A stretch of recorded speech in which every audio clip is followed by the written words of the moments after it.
விநாயகன் 186 மாண்புமிகு உறுப்பினர் திரு எஸ் ராஜகுமார் மாண்புமிகு பால்வளத்துறை அமைச்சர் அவர்கள். பால்வளத்துறை அமைச்சர்.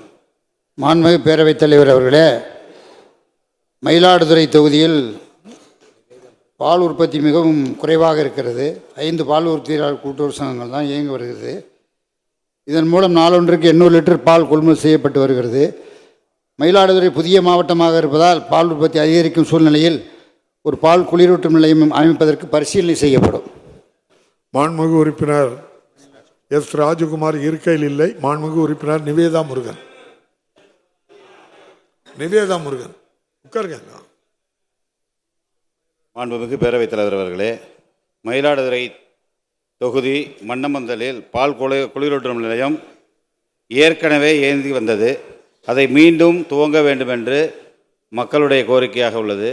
எனது மயிலாடுதுறை மாவட்டம் புதிதாக ஆரம்பிக்கப்பட்ட மாவட்டமாக இருப்பதால் கண்டிப்பாக குளிரூட்டும் நிலையம் கடந்த காலத்தில் இருந்ததை போல மாண்புமிகு அமைச்சர் அவர்கள் கொண்டு வருவதற்கு முன்வருவார்கள் என தங்கள் வாயிலாக கேட்டமர்கிறேன். மாண்புமிகு அமைச்சர். மயிலாடுதுறை மாண்புமிகு பேரவைத் தலைவர் அவர்களே, மயிலாடுதுறை மாவட்டத்தில் தற்பொழுது 55 தொடக்க பால் உற்பத்தியாளர்கள் கூட்டுறவு சங்கங்கள் செயல்பட்டு வருகின்றன. இதன் மூலம் சராசரியாக 3000 லிட்டர் பால் கொள்முதல் செய்யப்பட்டு சீர்காழி ஒன்றியத்தில் உள்ள வைத்தீஸ்வரன் கோயில் உள்ள 5000 குளிரூட்டும் நிலையம் ஒன்று இருக்கிறது, அங்கே அனுப்பப்பட்டு கொண்டு வருகிறது. மேலும் மயிலாடுதுறை மாவட்டம் காவிரிப்பூம்பட்டம் நிலத்தில் பால் உற்பத்தியாளர் கூட்டுறவு சங்கத்திற்கு 2000 கொள்ளளவு கொண்ட புதிய பால் குளிரூட்டும் நிலையம் அமைக்கும் பணிகள் நடைபெற்று வருகின்றது. இப்பணிகள் 30/6/2025 முடிவடையும். ஆகவே இந்த புதிய மாவட்டமாக இருக்கிறதுனால பால் உற்பத்தியாளர் சங்கத்தினுடைய உற்பத்தியாளர் சங்கம்லாம் கூட்ட போகிறோம். இப்போ நம்முடைய மாண்புமிகு தமிழக முதல்வர் வழிகாட்டுதலின் பேரில் இப்போ இந்த மாவட்டங்கள் 2 மாதங்கள் லீன் பீரியடு பால் குறைவாக வரணும். ஆனால் இப்போ 4,16,000 அதிகமாக உற்பத்தி பண்ணுறான். ஆகவே மயிலாடுதுறை தொகுதியிலும் உற்பத்தியாளர் கூட்டுறவு சங்கங்களை செயல்படுத்தினால்தான் பால் உற்பத்தி அதிகமாக கொண்டு வர முடியும். ஆகவே மயிலாடுதுறை தொகுதியில் பால் உற்பத்தி அதிகரிக்கும் சூழ்நிலையில் ஒரு பால் குளிரூட்டும் நிலையம் கட்டாயம் அமைப்பதற்கு பரிசீலனை செய்யப்படும் என்பதை தெரிவித்துக் கொள்கிறேன். மாண்புமிகு அமைச்சர். மாண்புமிகு பேரவைத் தலைவர்களே, இப்போ திருநெல்வேலியும் தென்காசியும் ஒரே ஒன்றியமாக இருக்கிறது. முதல்ல தூத்துக்குடி இருந்துச்சு, இப்போ தூத்துக்குடி தனியாக கொண்டு போயிட்டான். இப்போ ஏற்கனவே இருக்க மயிலாடுதுறை, நாகப்பட்டினம், திருவாரூர் மூணையும் தனியாக கொண்டு போக போகிறோம். தஞ்சாவூர்லேருந்து பிரித்து. அதே மாதிரி நம்முடைய உண்மை அவர் சொல்வது நிறைய பால் உற்பத்தியாளர்கள் இருக்கிறார்கள். ஆகவே தென்காசி மாவட்டத்தை தனியாக பிரிப்பதற்கு 4 தொகுதிகள் இருக்கிறது.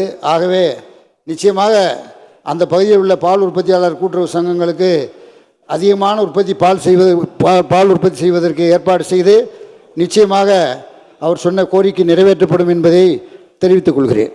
மாண்புமிகு உறுப்பினர் முத்துராஜா.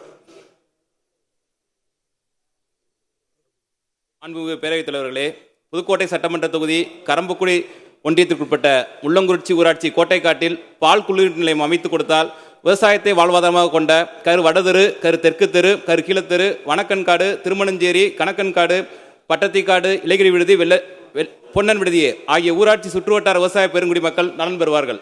ஆகவே கோட்டைக்காட்டில் பால் குளிரூட்டும் நிலையம் அமைக்க அரசு முன்வருமா என்பதை தாங்கள் வாயிலாக அமைச்சர்களை கேட்டுக்கொள்கின்றேன். மாண்புமிகு அமைச்சர். மாண்புமிகு பேரவைத் தலைவர் அவர்களே, புதுக்கோட்டை மாவட்டத்தில் அவர் கேட்கின்ற ஊரில் பால் குளிரூட்டும் நிலையம் இல்லை என்பது உண்மை. இப்பொழுது அதற்கான ஏற்பாடுகள் நடந்து கொண்டிருக்கிறது. நிச்சயமாக 20 பால் உற்பத்தி நிலையங்கள் கொண்டு அதிகரிக்கும் சூழ்நிலையில் ஒரு பால் குளிரூட்டும் நிலையம் அவர் கோட்டைக்காட்டில் அமைப்பதற்கு ஏற்பாடு செய்யப்படும் என்பதை தெரிவித்துக் கொள்கிறேன்.